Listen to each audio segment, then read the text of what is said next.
प्रिय छात्र, फिर से स्वागत है हमारे YouTube channel YDP public school पे। आज दिनांक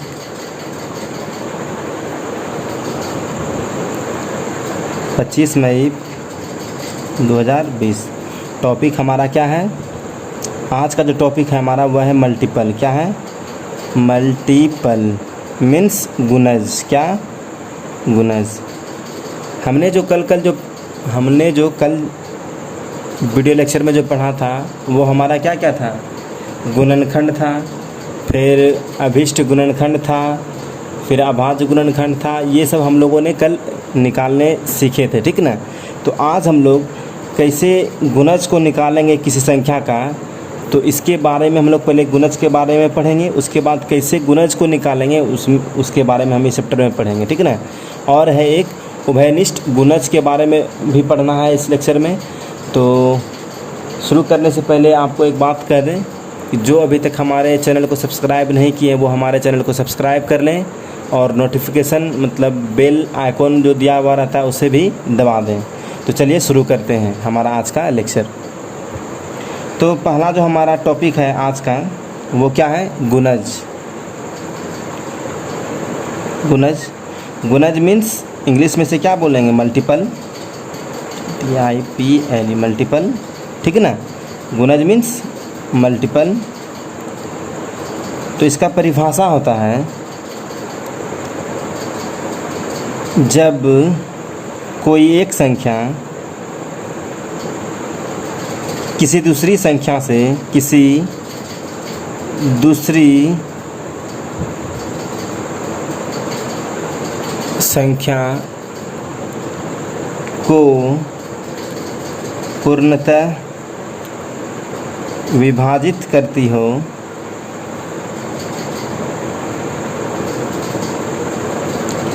तो विभाजित करने वाली संख्या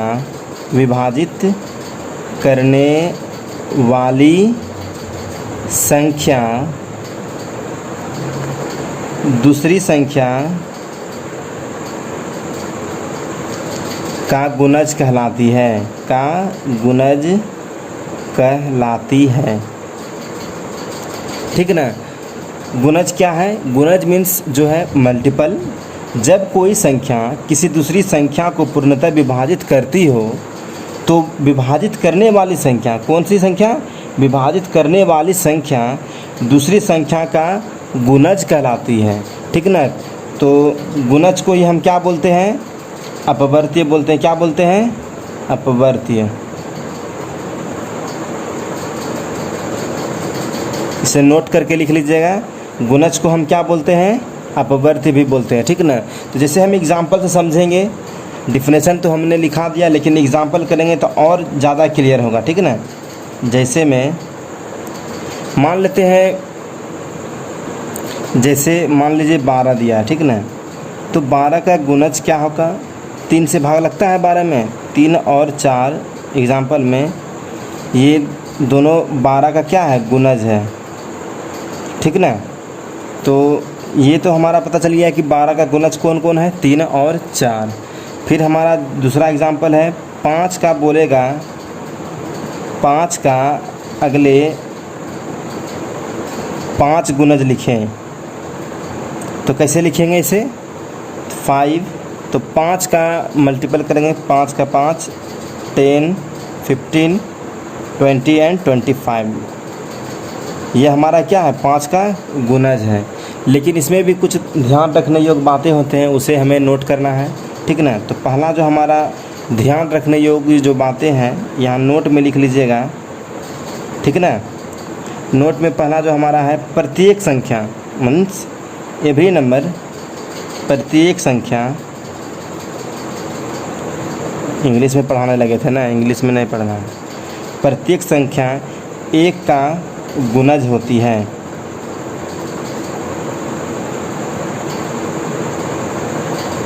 means every number is multiple of 1। Means प्रत्येक संख्या 1 का गुणज होती है। कैसे? तो जैसे 5 × 1 क्या होता है? 5। यही बोलना चाह रहे हैं, ठीक ना।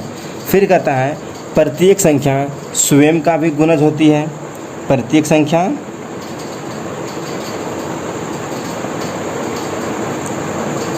स्वयं का भी गुणज होती है। फिर हमारा तीसरा पॉइंट है, किसी संख्या का गुणज, किसी संख्या का गुणज या तो उससे अधिक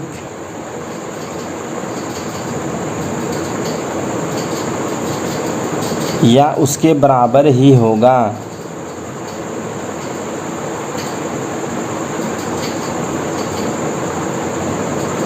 ठीक ना। किसी संख्या का गुणज या तो उससे अधिक या उसके बराबर होगा। जैसे अभी यहाँ पे बताए थे, जैसे 12 का गुणज आपको बताए थे 3 और 4, तो 12 से छोटा है, लेकिन और भी कोई ऐसी संख्या होगी जिसका जो गुणज होगा वह उससे अधिक होगा या बराबर होगा। तो चलिए कैसे हम गुणज को निकालेंगे इसके बारे में अब पढ़ेंगे। ठीक है ना। जब भी हमें किसी संख्या का गुणज ज्ञात करना हो तो किसी भी प्राकृतिक संख्या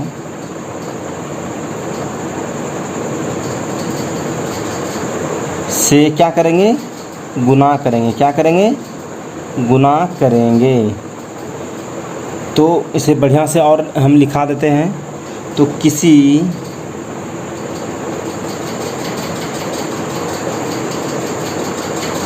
संख्या के गुणज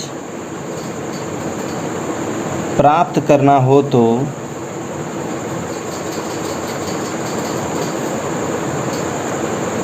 पहले संख्या को उस संख्या को प्राकृतिक संख्या से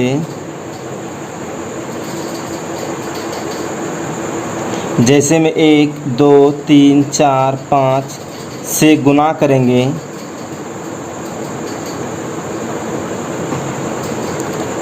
फिर जो गुणनफल हमें प्राप्त होगा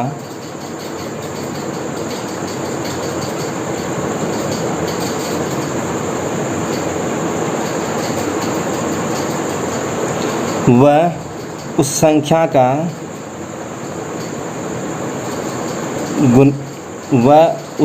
का क्या कहलाएगा, गुणज कहलाएगा।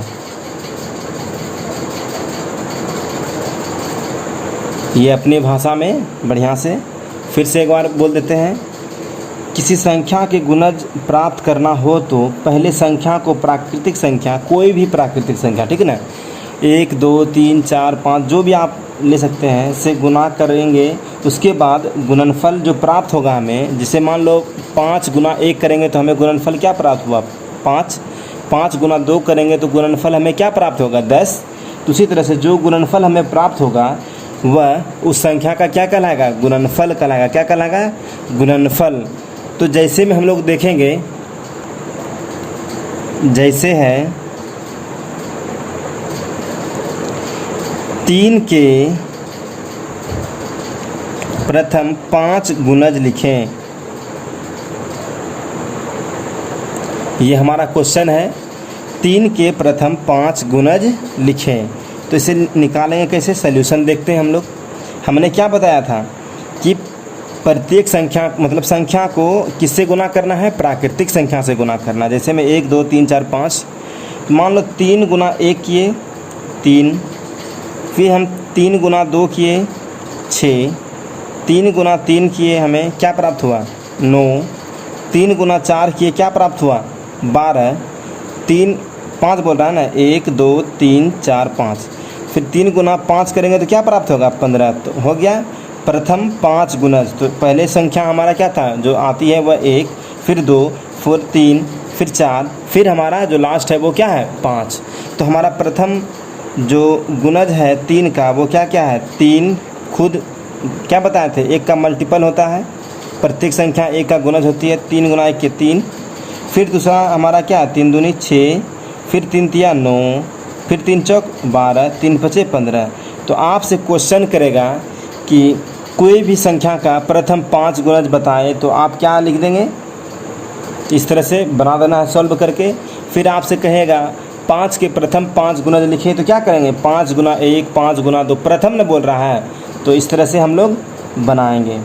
ये था हमारा गुणज कैसे निकालना है, गुणज एग्जाम्पल भी बता दिए उसका। अब जो हम पढ़ेंगे, हमारा जो अगला जो पॉइंट है वो है उभयनिष्ठ गुणज। हमने कल क्या क्या पढ़ा था?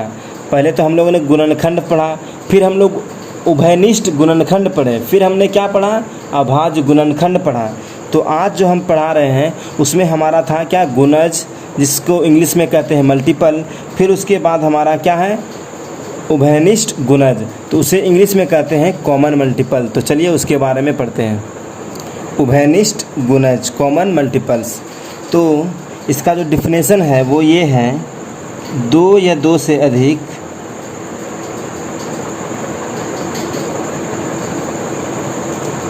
संख्याओं का गुणज, संख्याओं का गुणज समान हो, क्या हो? समान हो, तो उसे उन संख्या का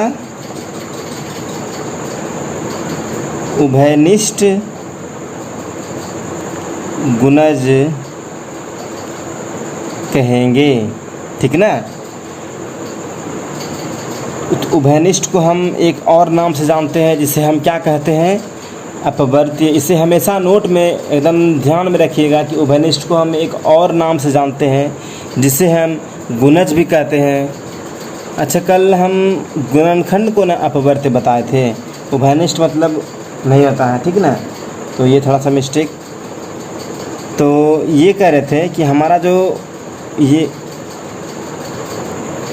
गुणज जो हमने पढ़ाया था अभी, तो गुणज में एक चीज़ और नोट कर लीजिएगा कि उसे हम क्या कहते हैं? गुणांक कहते हैं। ठीक ना? उसको जैसे क्वेश्चन भी रहता है हमारा, कहेगा 5 का गुणांक लिखें, तो आप तो सुने ही नहीं ये नाम, तो आपको डाउट हो जाएगा कि ये गुणांक होता क्या है। इसलिए उसमें नोट करके लिख लीजिएगा कि गुणांक क्या होता है। तो हम कहाँ पे थे? उभयनिष्ठ गुणज में थे। ठीक है ना? दो या दो से अधिक संख्याओं का गुणज समान हो, तो उसे उन संख्या का क्या कहते हैं? उभयनिष्ठ गुणज कहते हैं। जैसे में एग्जाम्पल में देखेंगे, क्या एग्जाम्पल से हम लोग कोई भी डिफिनेशन को बहुत अच्छी तरह से समझते हैं। तो जैसे में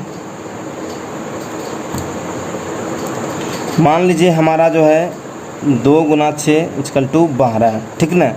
तथा 4 गुना 3 = 12, ठीक ना? हमारा डिफिनेशन में क्या कहता है? अगर 2 या 2 से अधिक संख्याओं का गुणज समान हो, 2 या 2 से अधिक संख्याओं का गुणज क्या हो? समान हो। ठीक ना? मेरा देख रहे हैं ना? तो उसे उन संख्या का उभयनिष्ठ गुणज कहेंगे। तो आपसे कहेगा कि 12 का उभयनिष्ठ गुणनखंड क्या होगा, तो क्या लिखेंगे यहाँ पे? 2, 3, 4 और 6, ये क्या है? 12 का उभयनिष्ठ गुणज है। ठीक ना? आपसे एक क्वेश्चन और करेगा, मान लीजिए इस तरह का क्वेश्चन दिया रहे, कहेगा 2 और 3 के प्रथम उभयनिष्ठ ज्ञात करें। उभयनिष्ठ गुणज ज्ञात करें। इस तरह से मान लीजिए क्वेश्चन दिया रहेगा, सॉरी लिखने में परेशानी हो रही थी। ठीक है? गुणज ज्ञात करें। ठीक ना? तो कैसे करेंगे देखते हैं। तो हमारा जो है, हवा चल रही है तो पेज उड़ रही है। तो क्वेश्चन क्या कहता है यहाँ पे? 2 और 3 का प्रथम उभयनिष्ठ गुणज प्राप्त या निकालें। ठीक है? 2 का पहले गुणज लिख देंगे, 2, 4, 6, 8, 10, 12, 14, 16। फिर हमारा 3 का जो गुणज है, 3 का 3, 6, 9, 12, 15, 18, इस तरह से हम चलेंगे। तो इसमें क्या कर रहा है? 2 और 3 का प्रथम उभयनिष्ठ गुणज निकालना। हमने कल भी आपको बताया था, जब उभयनिष्ठ यदि निकालने बोलेगा तो हमें क्या करना होता है? जो संख्या हमें दी हुई होती है उसमें हमें देखना होता है कि कौन कौन संख्या मिल रहा है। तो हमारा 6 यहाँ पे मिल रहा है, क्या मिल रहा है ना? फिर 12 मिल रहा है, क्या और कोई संख्या मिल रही है? नहीं मिल रही है। तो 2 और 3 का प्रथम उभयनिष्ठ जो गुणज होगा वह क्या क्या होगा? 2 और 3 का जो उभयनिष्ठ गुणज होगा वह 6 और 12 होगा। क्या होगा? 6 और 12 होगा। तो छात्र, हमें इस चैप्टर में जितना कॉन्सेप्ट सीखना था हम लोगों ने कॉन्सेप्ट सीख लिया। जो हमने पिछले 2 लेक्चर में जो हमने पढ़ाया वो और आज के लेक्चर में जो पढ़ाया, ये 3 लेक्चर ही काफ़ी है इस चैप्टर को बनाने या हल करने में। और भी अगर कुछ ऐसा हमें मिलेगा तो आपको ज़रूर हम प्रोवाइड करेंगे उस नॉलेज को, जो आप सीख जाएं उसे और सवाल बनाने में कोई भी दिक्कत आपको ना हो। ठीक ना? तो ये हमारा था 3 लेक्चर। इस 3 लेक्चर में हम लोगों ने पूरी अच्छी तरह से कॉन्सेप्ट को सीख लिया है इस चैप्टर का। जो हमारा गुणनखंड वाला जो चैप्टर था उसके बारे में हम लोगों ने बहुत अच्छी तरह से पढ़ लिया है। तो अब जो हमारा जो अगला लेक्चर होगा वह सिर्फ क्वेश्चन उसमें क्या रहेगा, जो आपको बहुत फ़ायदेमंद रहेगी, जो कि आप हर टाइप का एक क्वेश्चन आपको उस लेक्चर में बताएंगे, जो आपको होमवर्क जो मिलता है बनाने के लिए आप उसे बहुत ही आसानी से और तेज़ी में उसे करेंगे।